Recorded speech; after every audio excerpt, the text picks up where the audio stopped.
Welcome to Remade in California. I'm career coach Pat Pattison. This is a show about reinvention, inspiration, and transformation. Tools you can use if you're launching a new career or business or simply reinventing yourself. Our expert guests help us explore new ideas, educational programs, and job resources available to you right here in California. During this show, we are talking with several successful male entrepreneurs who've had to move into their second act careers. We will be speaking with Dublin Gallion, an adult English educator who changed his life by following his passions for writing, playing the violin, and he adopted a young boy. Also joining us today is Jim Hutchings, who reinvented himself from running a court reporting business to now acting and traveling. I have with me here now author Bill Durham, who traveled from Texas to LA and wrote the book Amarillo. Thanks for coming in today, Bill. Thanks, Pat. Yeah, this is great. This is great. And so, what brought you out to California initially from Texas? I mean, obviously you're from Texas. I am, yeah. You haven't been Californiaized yet, totally. No, definitely not. Yeah, so what brought you out here? Well, I had roots here in California. My mom grew up in Orange County and also in Glendale and Burbank. Okay. Her dad was a stuntman for the movies back in the 1930s and taught Clark Gable how to ride a horse. Taught Clark Gable how to ride a horse. Now, how did that come? I got to stop you on that one. How did that come about? Well, my grandpa, whose name was Art Wilson, taught at Griffith Park. And so a lot of actors would need to get some horse experience for the Westerns back then, and they would always say, you know, go talk to that old cowboy out at Griffith Park and he'll teach you. So Clark Gable took his first starring role in a film called, can't remember the name of it right away, The Painted Desert, that's what it was. And he didn't know how to ride a horse, but he played the villain in this. So he went out there. I've seen pictures of that. He's all in black, and yes, I know I know the movie. And my grandpa taught him how to ride, and he went on to play polo. Gable did with Spencer Tracy and Will Rogers, and my grandpa was on those teams as well. Wow. So you have a fascination with the Old West, and I know that factors into your book, which I'm going to get to in a second, but in terms of your reinventing yourself, you were an educator and then moved into acting. How did that come about? Well, I've always loved acting ever since I was a little kid, and I did that in high school, and then I kind of took the easier path of becoming an educator. But one of the things that I discovered is that the best educators are also the best actors, I think. When you think back on those kids, or you think back on those teachers that you had in high school, the ones who really inspired you, they weren't the ones who just kind of stood up there like a cutout of a human being. They were the people, and they felt passion about their subject. And so I found that really the two interests and passions are inextricable. So you moved into acting. Now, when did the novel writing start happening for you? And tell us just a brief synopsis of the book. Sure. Amarillo is about an NYU educated lawyer who decides to leave New York City and move to Phoenix because he's gotten tired of New York. And in the middle of Amarillo, Texas, in a horrifying sandstorm, and this is when it's like Dust Bowl proportions, when the wind's blowing 50, 60 miles an hour and it's filled with sand, his car breaks down. And he doesn't have the money to go on to Phoenix, so he ends up staying in Amarillo, Texas, and he catches a really nasty murder trial. So he has to defend a pretty horrible person. So it's kind of a coincidental change in his life that made him stay in that city. And it's a crime. You said it's not a whodunit, but it's a, what did you call it? It's a whydunit. Whydunit. I hadn't heard that phrase before. I like that. Thank you. We know who did the crime because we see it happen. But what Max Friedman, who's the main character, has to figure out is why his client committed this murder and how he can defend him in front of the jury. And he comes up with quite a real-life story behind his defendant's murder. That's great. I'm looking forward to reading it. Thank you. I also know you're a Shakespeare enthusiast. I love Shakespeare. And you made an interesting comment to me that you see it happening now out there in the news, Shakespearean drama. Tell me a little more about that. whenever there is particularly someone who uses power to get what he or she wants, there's always a corollary to Shakespeare. Okay. So when I look at the news today and what's going on in America, my mind immediately goes to, this is Macbeth. Okay. This is someone who is willing to pull no punches, who's willing to do anything that's possible in order to have power in America. Mm-hmm. And one of the horrible things that we've been seeing lately, Pat, in the news is the use of power by men to sexually coerce people, young women particularly.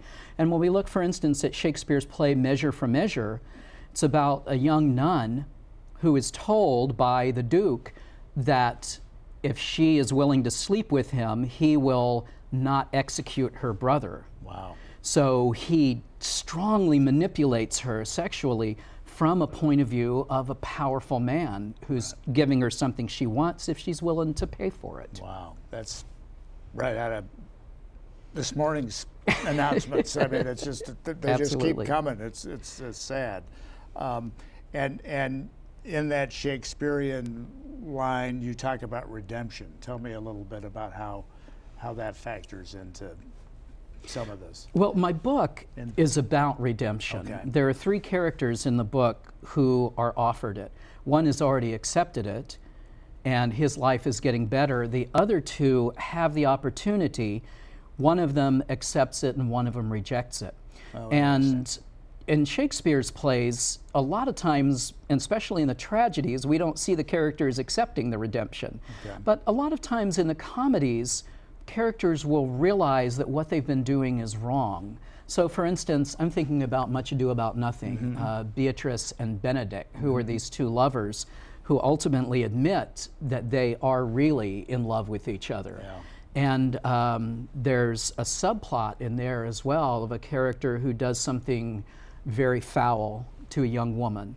And he then is, I remember the story. he admits what he's done at the end and asks for apology. Yeah. Yeah, for forgiveness. So what have been your biggest setbacks in terms of all these reinventions? What stands out in your mind as the thing to overcome? Not having a, well, I guess the thing is just believing in myself. Okay. Sometimes it's just hard to say, I know that this process is going to ultimately pay off and it's going to get me where I want to be. And also, I have to kind of stay out of my own ego because Good a lot advice. of times I think if this book hasn't sold 1 million copies, then it's not successful. Right. Where's my Pulitzer? Where's my Nobel? Right. But one of the wonderful things that's happened with this book is that I receive emails just from out of the blue from readers who say, I just read this book and I was so touched by it, and I just wanted to let you know how good I think it is. Wow. And one of my experiences especially was a woman who was a VA nurse, and she wrote to me and she said, I'm going to read this particular paragraph on this page to all of the veterans I work with, Wow, because how this is what they gratifying is need to that? know. Oh and my gosh. that's really what makes it worth it. Wow. Wow. Well, Bill, thanks for being here Thank you, Pat. and sharing your personal story. It's a wild ride. You've done a has lot been. of things. So to find out more about Bill and Amarillo, visit www.billdurham.net. Next, we'll be right back with Dublin Gallion, another Texas native, what is it with Texas today, who followed his passion to California. Stay tuned. Charter Our Community, along with our partners at Rebuilding Together, have helped more than 1,100 homeowners in the communities Charter serves, and we're helping more every day. Everything is fantastic. I can't believe it. At Charter, we're committed to improving the places people call home and ensuring that families live in safe and suitable housing. It's just a big blessing for me. Couldn't do it by myself. Visit charterourcommunity.com for helpful home safety tips or for information on how you can get involved. Welcome back to Remade in California, where we talk about everything from the economy to education. Today's half-hour show, we're talking with 3 male entrepreneurs and how they've remade themselves for a second act career. I have with me now Dublin Gallion. Dublin is a retired adult educator and the author of Bougainvillea Blues. And he also adopted an African-American boy We're going to get into that story later. Dublin, thanks for joining me today. Thanks, This Pat. is great, and congratulations on the book. This Thank is you. exciting. This Thank is you. exciting. Thank So you. tell me a little bit about. We just had Bill on, who came Texas to LA. How did your journey from Texas to LA happen? My dad is in the Army, so he was transferred okay. to Long Beach, and then my sister was born in Long Beach, and a year later we moved to San Diego. Okay. That's so- where I grew up and went to college. Okay. Well, there's lots of. There's San Diego in there, yes, There's a lot of San Diego. A lot of San yes. Diego in here. Yeah. I've read the book. I love the book. Thank and, you. And we'll get into that a little bit. But tell us a little bit more about your Remade journey, just in terms you're an adult educator here in LA. Tell me what that Yes. job was. I taught at a adult school in the corner of Sunset and Figueroa, so right near downtown in LA. Okay. And in its heyday, which was probably late 90s, early 2000, we had like 6,000 to 10,000 students coming through every day in a Wow. very small campus, Wow. because we had classes from early in the morning till late at night. And the campus was going to be moved in the year, I think it was 2000, because they wanted to use it. It was a time when LAUSD was looking for locations for high schools. I know your story a bit. You had been writing this for some time. A What long was the time. what was the process to get this out the door? This is a hard thing. We were talking to it just with the crew. It's a hard thing to write a novel. Yeah. I mean, this is no. Well, I used to say why it wasn't such a big deal, because it wasn't picked up by a major publisher or something. And my friends kept saying, probably you among them, saying, Dublin, you wrote a novel. Yeah, you know how many right. people start a book and never finish it? Or say they're going to write a book and never do. Yes. Yeah. And I think, I'm not sure, I initially did it because I was trying to deal with my mother, dealing with my family, because it's a lot of it's autobiographical. I would say about a third happened, a third didn't happen, and a third might have happened. Right. But by the time I had retired in 2012, I decided I definitely was going to finish this thing. I was going to get it published. I wasn't going to go through a regular publisher and agent, because I didn't want somebody to tell me no. Right. So I finished it Yeah. by Isn't that great? 2014, so 2 years after I retired. And I've rewritten it, oh my God, I can't tell you how many times, because Yeah. I started it in the 90s. Okay. So it took a long time. Long time. And I want to jump to your current project. Yes. Which is, I know your story. You adopted an African American boy when he was how old? 8.5. 8.5. So tell me a little bit about that journey. We had put off having kids. When we decided we wanted to have kids, Suzanne wasn't getting pregnant. Your wife? So my wife, yeah, Suzanne. And so, yeah, right, thank you. Anyway. Just in case Suzanne's watching. Exactly, yes, I think so. So we started looking around at possibilities, looking at white babies. Then we said, well, you know, do we really care about having a baby? No, it's okay if we don't have a baby. We'll take an older child. And then we started looking into foreign adoption, and we thought, well, it's going to be someone that doesn't look like us. Why aren't we just looking in LA? Right. And so most of the couples in LA County looking for babies, I'm sorry, looking for children to adopt, were white. Mm-hmm. And most of the kids were of color. Okay. And just about the time we went back to look at it again, the law had changed, that you couldn't eliminate someone just because they weren't of the same race or the same ethnicity. That you We could decided blended families were okay. Well, it was more like you couldn't eliminate them for it. Right. You could still consider it, but yeah, you couldn't automatically. And that's when we got Isaiah. Yeah. And it's been a challenging journey.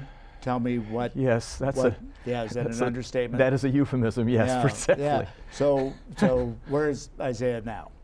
Isaiah is in prison. He's in a prison about 40 miles northwest of Las Vegas. That's where he was charged with and convicted of assault with a deadly weapon and burglary with a deadly weapon. And he got 2 to 5 year sentences. So he's basically in for 4 to 10. But oh my God, has he changed. It's the first time in his life that, well, that's not true. There were some other times. But this is a time where now he's taking responsibility for what he's done. I don't think he even deserved to get convicted of it, even though he put himself in a situation where it'd make it easy, you know, hanging out with pimps and drug dealers, which he was also. And he came from a background that was I mean, you... Taken away at birth because his mother tested positive for cocaine. Right. Was with a guardian for 5 years because of abuse that happened there, which they had documented. He was taken out of that. Then he was in foster care, sometimes with family members and sometimes, with people who weren't family members. And then we adopted him out of foster care when he was 8 and a half, in 3rd grade. Yeah. So he's had all kinds of stuff. I mean, I always wanted to get back to the only one of, he had 2 siblings that were born before he was born when his biological mother was 18, and then 2 born after that. It's the only one that wasn't kept. And all that time, we didn't even know it, that he was in touch trying to get back to her and actually calling her at times we didn't know. And you're writing a book about this experience. What's it going to be called? Have you titled it yet? I do have a title. And could I read the card? Sure. That right there? Please. Okay, so here's what happened was I was looking, we were having some remodeling done. I was looking through the attic. I already started the book, and I came across this card that he had written. And here's how it goes. Dad, I hope that Father's Day goes well for you. I'm sorry that I cannot be there with you, since Father's Day actually needs the son to be there, but that's not happening right now. What I can do is thank you for being there, always being my #1 fan. And that's the main reason I need in my life. So this day needs to be extra special for the hard work you've done for me. Love your son, not love, your son, but love your son, Isaiah Tyrone Gallion. And I don't remember receiving the card. I don't remember him ever doing a card. This was hand done, so it was probably done at High Frontier, the therapeutic boarding school he was at for 2 20-month periods because he was so messed up in terms of living with a family. I just don't remember him saying this. I mean, I did try to encourage him. I also got angry too much. I mean, there's all kinds. So the book is titled Love Your Son, Confessions of a White Father. And I originally had it Confessions of a White Father until I came across this card from him. Right. Which could be interpreted in a couple of ways. Love your son or love your son. That's right. As a directive. That's right. Wow, that is so powerful. That is so powerful. Well, I am so looking forward to this book. I'm glad to hear that. And it sounds like Isaiah's... Pre-sales? Are you interested in pre-sales? Pre-sales. Okay, good, good. And Isaiah sounds like he's doing better. Oh, so you guys had asked me a question in the kind of the build-up to, a couple days ago about how teaching adult ed related to dealing with Isaiah. And I realized that I hadn't thought of it before. Because obviously, a teacher, he was already way behind, so we wanted to make sure. Right. What happened as a result, he's been in prison since January, and he now is called professor by his fellow inmates because he reads all the time. Oh, there you go. We're sending him books that are difficult to read, autobiography of Malcolm X. We're sending him other, African-American authors that are more contemporary. I sent him Man's Search for Meaning by Viktor Frankl, The Art of Loving by Erich Fromm. And he's talking, he's writing letters. I mean, this is like, I joke with him about, could you put Isaiah on the phone now, please? Because this can't be Isaiah I'm talking to. Wow. Yes. Well, thank you for joining us. Yes, thank you. And sharing this very, very moving personal story. You can find more information about Dublin and buy his book at www.dublingallion, Galyean, DublinGallionWriter.com. In just a moment, I'll be joined by Jim Hutchings, and we'll hear about his second act career. And for more information on how California's community colleges can help you be remade in California, go to doingwhatmatters.cccco.edu. Stick with us.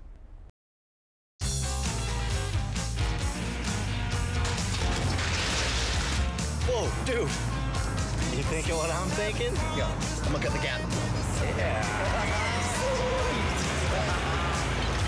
Dude, I'm gonna get it. I'm going in.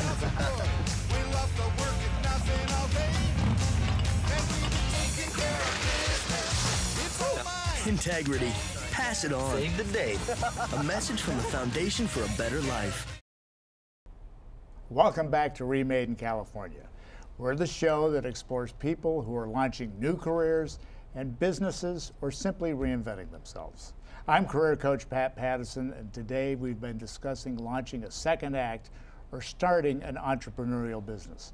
Joining me now is Jim Hutchings, who ran a court reporting business and is now acting and traveling and having all sorts of fun. I hate you. No. Glad to be here, Pat. I appreciate you being here. So tell me, Hutchings Court Reporting was founded when, which is what you ran for a number of years. Yes. My father founded it in 1953 in Los Angeles. And he came out here from South Dakota, and he found court reporting and took the course. He became a court reporter. He became a court reporter. Wow. And he was hired by LAPD to take witness statements. Okay. And some of those were, he would sit outside the interrogation rooms and hear all sorts of amazing interviews / interrogations, and he would report that and then transcribe it for them to look at later. Sometimes they would take him off-site to a crime scene. In the 40s or this is in the 50s, early 50s. Okay. And it was kind so of. So he just started this business as me. I'm Hutchings Court Reporting, and right. Yeah. Wow. And he would take witness statements on site and famous people and crime scenes and the whole thing. And then he decided he didn't want to do that anymore, and he started his own court reporting company in 1953. Wow. So over 50-year-old company, and I know recently sold, but you ran it. And so tell me, I mean, because I'm fascinated, this is a show about job opportunities and reinventing ourselves. So like how many court reporters would you employ in a business like that? Yeah, when I started in 1978, I think we had maybe 25 regular staff reporters at the time, maybe a little bit less. And over the years, my sister and I, she was in the company before I was, and over the years that court reporting staff grew to, at our peak, we had close to 100 reporters on staff. Wow. So it became a very large company. And I know trials and things are recorded now. Why do we still need somebody doing that? Yeah, they've tried to get rid of court reporting. Is it a strong union? Is that? It's not a union, but they're very determined to stay in business.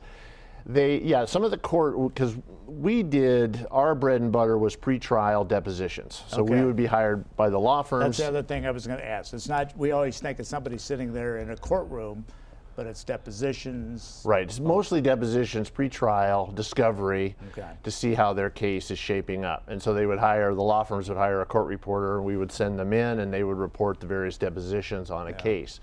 But we also did work and for that you need a certified shorthand reporter who's certified by whatever county or state he or she's in. Right. And they will then certify that the testimony was true and correct. They're an officer of the court, and then they sign the pretty stringent licensing. Yes. Yeah. And then they sign the transcript. That can later be used in trial. Okay. So they have to have something that is legally bound by a certified reporter that will say, okay, in court you said this, but we have your deposition that says this. In a way, it almost takes a human being to, if there's any question, this is what I heard and saw. And right. Yeah. And they often, the court reporters will get called into court to verify. Because an audio tape could be interpreted many different ways, maybe. Right, and there's malfunctions that happen. There's speaker identifications that can be misinterpreted. So what they did was they cut the court reporters out of certain parts of civil court, but they needed them in criminal court. So what they did was they needed a certified reporter to take down the transcript in court. So instead of the state providing the reporter, each party would agree to one reporter, and they would split those costs because they needed sometimes they needed a real-time transcript the day after the testimony was given. Show me this immediately. Right. And they needed it by someone who was in the room, certified, not someone who was listening to a tape taking it down. So that's why they still need the actual reporter in the room. So are there like classes, training courses that people take to do this? Yeah. There's a number of schools in California, court reporting schools. It's just like going to a college, a trade college. And some of the classes and the courses and the tuition are for 2 years. but most reporters, because of their working situation, will go part-time, so it might take 3 or 4 years to get through their court reporting. Probably a good way to increase your income might be to get trained as this? Or other court-related jobs? I mean, there's a lot of work and jobs that go in, other than just being a lawyer or a paralegal. There's all this support staff around the legal profession. Yeah, the court reporting field was very lucrative, a great career. Often the men and women who would go into it would often become the breadwinners of their family where they had not been before. Interesting. It's a slow process, and there's a learning curve, but once they get going, the money increases. The more skill they have, the harder cases they're taking, the more pages they get, and they're making more money. So yes, it's a very good career. Some work part-time, some work full-time. And there are also reporters who will work freelance. They won't just work for one company. So they work contract with multiple companies, which is a great idea. Some will go into closed captioning, which is where you will see a sports show and the sound is off and the words are coming on underneath. That's a court reporter taking that down. They're streaming that dialogue live. So you're retired now. Yep. And you're doing what? Well, because you've reinvented yourself. Because I know a story about you getting into acting. And I want you to tell me what happened to you overseas recently. Okay. Well, we sold the business. My sister and I retired. I decided to travel and see the world, which I have done. I decided to get into something I wanted to do, and that was acting. So I got a few acting roles here locally. I was an extra in some music videos. A lot of fun. Got to be dancing in the background at my age. I'm a natural ham, so it was a ton of fun. So but not very much, just getting my feet wet. So 3 weeks ago, I went to India with my girlfriend. And I'm in this 16th century castle, and I'm walking around being a tourist, and I get a tap on my shoulder. It's an assistant director of a big Bollywood feature film that they're shooting in one of the other courtyards in this magnificent 16th century castle fort. And he says, we need a Western style actor that looks like you to play an English army officer from the mid 1800s. A Star is Born. That's right. And I thought about it all of about a half a second. And I said, I'm your man. My girlfriend said, yes, you got to go for it.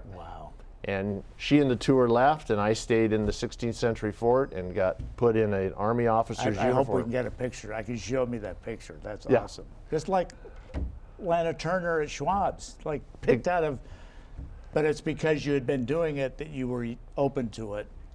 Exactly. And I had learned a few little tricks of the trade.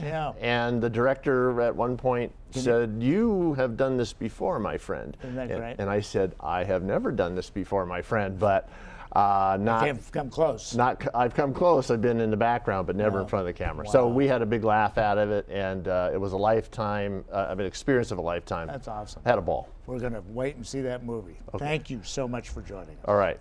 For more information on how California's community colleges can help you be remade in California, go to doingwhatmatters.cccco.edu. Thank you, and join us again next time.